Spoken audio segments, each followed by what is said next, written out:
Thanks everyone for coming back after the break. I'm really glad you are here with me. And in this blog, we are going to talk about recruiting front-end developers, all right? How can you, recruiters, recruit front-end developers? We will follow the same structure as we did a while ago. So we will talk about who are the front-end developers, who are these guys? Then what technologies do they use? We need to know what technologies do they use so we can recruit them eventually, right? So where to source them? Where are these guys? What communities are they part of? Next, how to attract them? We again need to know about the technologies they use so we know how to attract these guys. Based on the persona, we know how to attract them, right? It's like marketing eventually. How to recognize juniors and seniors? It happens really frequently that you are asked by a hiring manager to target either juniors or mid-years or seniors, all right? So we are going to look at these differences. What are the differences between juniors and seniors? What technology do they use, all right? And I prepared this flip chart during the break so we can discuss some of the technologies they use, right? And last but not least, how to interview front-end developers, how to assess them, what kind of questions can you ask during a discussion. And we usually like to practice this a little. So we either ask a few questions during a small talk, maybe you just meet someone during a hackathon or a meetup, and you need to have a few questions just ready immediately to use to make a meaningful small talk discussion. All right, so this is what we usually practice. This is what we are also going to go through. And obviously interview questions, like these questions that will help you assess the quality of the front-end developer. All right, so this is your next level. This is why we interview hiring managers, CTOs, and developers, because they share these insights, right? Like they are those who have most knowledge about hiring front-end developers in this case, right? So this will help you tremendously to know how can you attract and interview and eventually fill IT positions like this one, all right? And I usually like to look at a role on a scale. It could be a scale, say from a junior to a senior, or it could be based on the technologies they use. So say some roles are a little more hardcore, and by hardcore I mean a role that requires some hard skill. So say data science is really a hardcore role because a data scientist is required to have a deep understanding of math and statistics, right? So that's a hardcore role, and manual tester is not really a hardcore role, right? So just to differentiate this a little. And now, whenever I look at front-end development, well, first we need to lay down this foundation. Like, what is front-end, right? What is front-end? What is back-end? And what is storage? I usually like to talk about the three IT layers. Front-end, back-end, and storage. By front-end, I mean what you as a user can see. It could be a website, it could be an application, it could be a mobile app or desktop app, right? Like something that you can interact with. Back-end is usually something that the front-end interacts with. It could be some API or system, or it could be, like billing system, etc. Like something that processes data, from the storage. So we can say that the backend is an interface between the front-end and storage, right? So data are stored in storage. The data could be in MySQL database or there are lots of relational or non-relational databases. So that's storage. That's where data is stored. Backend is what helps the front-end in other ways interact with the storage. Okay. So now, who is the front-end developer? Well, it's a person who develops the front-end.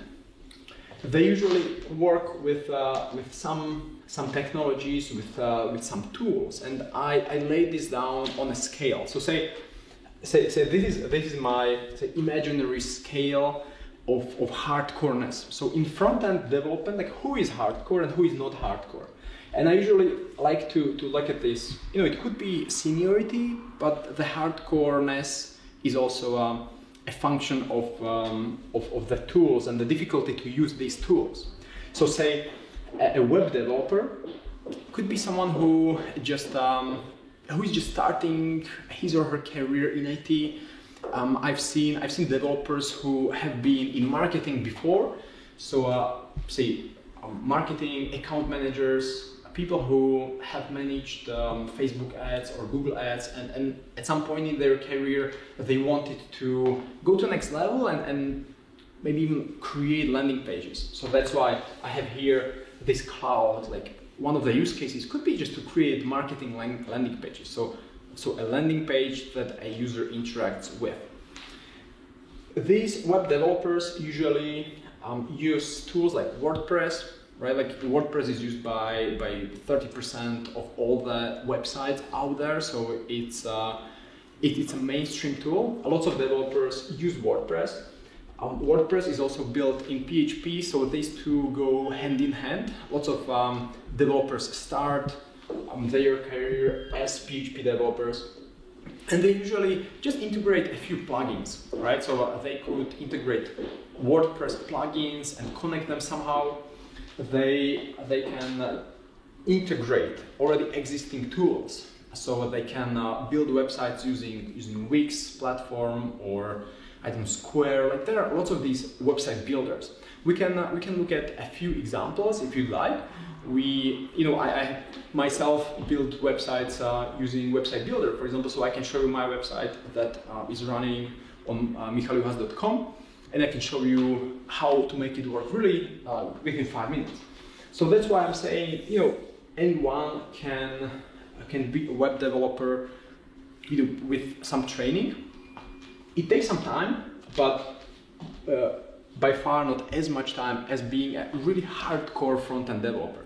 So imagine a different use case, an e-commerce website with 1 million visitors, per month, who are coming and visiting the website to buy some products, right? So the company needs to optimize everything. They need to no longer use WordPress or some public free plugins, but they need to build their custom solution, something built in-house, and they invest lots of time and energy to make it really cool. So they use a different set of technologies, different set of tools. So these are usually seniors.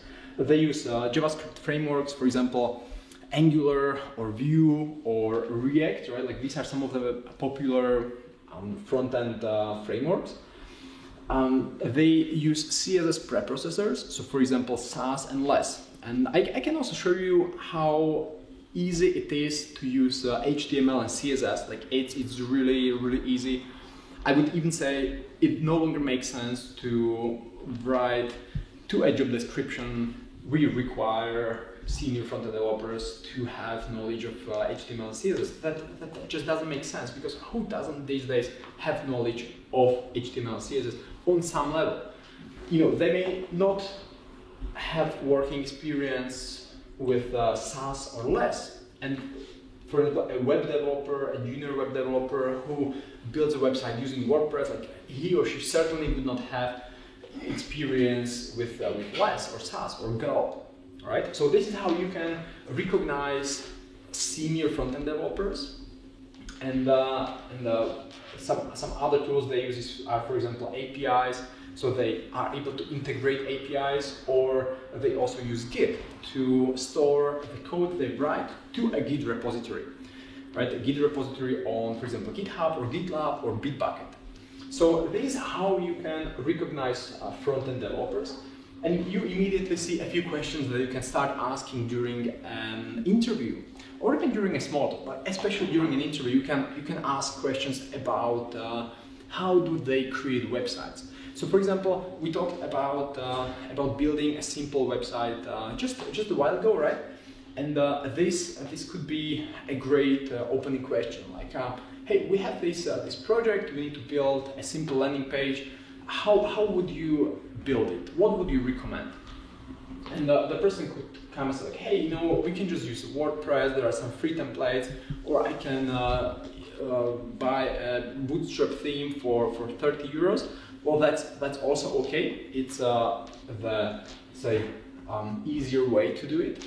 And some other developers may prefer to go really, like, say, hardcore with using some of these JavaScript frameworks. They can use Angular, React, Vue.js, some other, like there's so many. We actually cover all these frameworks in a different module. So if you would like to dive deeper, we can certainly dive deeper in a following session. All right. So I'll just cover it really briefly like this, and we can talk about details later on. Okay. So if you have any questions, please take some notes, and we will cover them afterward. All right. For now, I'll just focus on some of the other topics. Okay. So who are the front-end developers? Just keep in mind there could be a junior web developer or a senior front-end developer. It's never really black and white. Just recently, I was looking with a group of recruiters through a few profiles, and we've seen, for example, a web developer who had on his profile written, "I'm a web developer," but he had 10 years of working experience building websites. But as soon as you dive deeper on his profile, you could see that different positions had written full stack developer. So even though in his title was written web developer, he had full stack developer written in his positions. So sometimes it may be confusing. You certainly need to ask these questions like, hey, how do you build websites? What tools do you use? Do you use Gulp? How do you use Gulp? Do you use SAS and LESS? How do you use these preprocessors? If they don't know even about these preprocessors, well, then they are these junior web developers using some of these technologies like Bootstrap and those that I mentioned.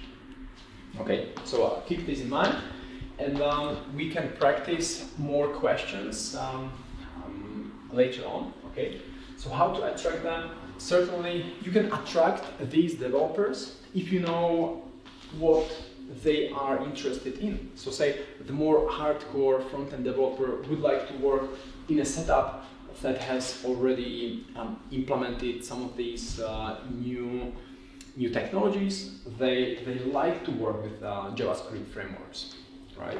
So say it will be very difficult for you to hire someone who has already been working with Angular or React, and you suddenly tell the person, hey, I have a great opportunity, you'll be building landing pages using WordPress themes, right? Like, yeah, you can guess that person would not really be excited. So this differentiation will help you next time you talk to developers and you interview them. How to recognize juniors and seniors? You cannot really focus on the number of years of experience in front-end development, because developers like to shift, and sometimes they move from front-end development to back-end development, and that's completely okay. Sometimes they would like to be full-stack developers. Sometimes they are full-stack developers for 3 years, and then they realize they don't like building APIs on the back-end, so they only focus on front-end. You know, everyone has different preferences, so don't focus only on the number of years they worked with a particular technology, but rather how they used it. So, for example, some of these preprocessors or these tools that help to automate some of these front-end tasks can be used just, say, on a very shallow level. For example, Gulp. Or I use Gulp when I adjust some of our other websites at GeekTutor, and I just use it on a very, very shallow level. So if you use me like, hey, what can Gulp be used for, then I can answer. If you ask me like, hey, do you use Gulp? I say, yeah, like I use Gulp. But you need to dive a little deeper and you ask me, how do you use Gulp? Like, what do you use it for? What were some of the use cases? And then you would realize that I really just scratched the surface with Gulp or SAS or LESS or some of these front-end frameworks. And because I don't need anything more for my particular use case. But should I build an e-commerce website? You know, my knowledge of Galt and SaaS and some other tools, front-end tools, would not be enough. Like I would not get hired. So that's why I would like to open this discussion about these tools and how can you use this knowledge, the knowledge that CTOs and hiring managers and IT directors have by default, and how can you use it to make solid recruitment decisions? Because at the end of the day, you need to become a little more helpful, right, to the hiring managers. You need to bring a little more value to the table, so you don't just pass job descriptions, but you are able to assess and you are able to comment a little, right? So you are able to look through the profile, ask better questions to the candidate, and then add your point of view, a little commentary, all right?